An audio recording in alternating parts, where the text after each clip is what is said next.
Сәлем достар, сізбен бірге адвокат Тайыр Насханов. Жақында президентіміз жатық табыс салықтан прогрессивті табыс салыққа көшеміз деп жариялаған. Қарапайым сөзбен айтқанда, ол неғұрлым көп ақша тапсан, соғұрлым көп салық төлесін.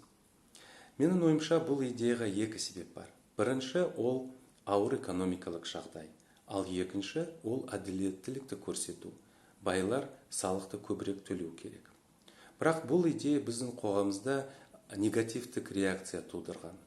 Қарсыластар, байлар біздің Қазақстанымызда салық төлемейді, олардың ақшасы офшорда жатыр. Ал мұнда жұмыс істейтін кәсіпкерлер одан да енді зардап шегетін болады. Мен үнемі салық төлеуші болғанмен пікірімді айтайын. Дұрыс, батыс дамыған елдерінде прогрессивті табыс салық төленеді. Бірақ сол елдерінде салық төлеуші біледі, қай жерде ақша жұмсалады.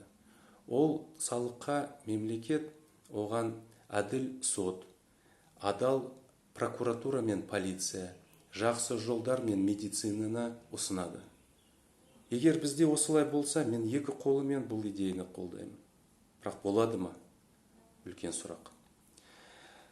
Орташа адамды не мазалайды?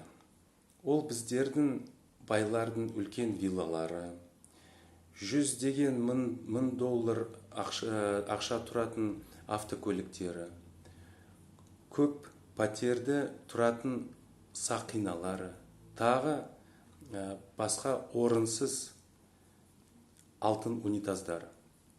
Менің ойымша, егер бізде сән сәулетке салық енгізсе, онда сондай адамдар қарапайымшылыққа үйренетін шығар.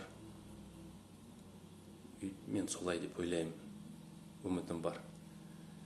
Өйткені қарапайымшылық жақсы сапа деп санаймын. Сізбен бірге адвокат Тайыр Насханов болды. Егер сізге ұнаса, лайк қойыңыз. Егер ұнамаса, дизлайк қойыңыз. Егер комментарий, сұрақ болса, жазыңыз. Мен сізге қуаныш ретінде жауап беремін. Сау болыңыздар.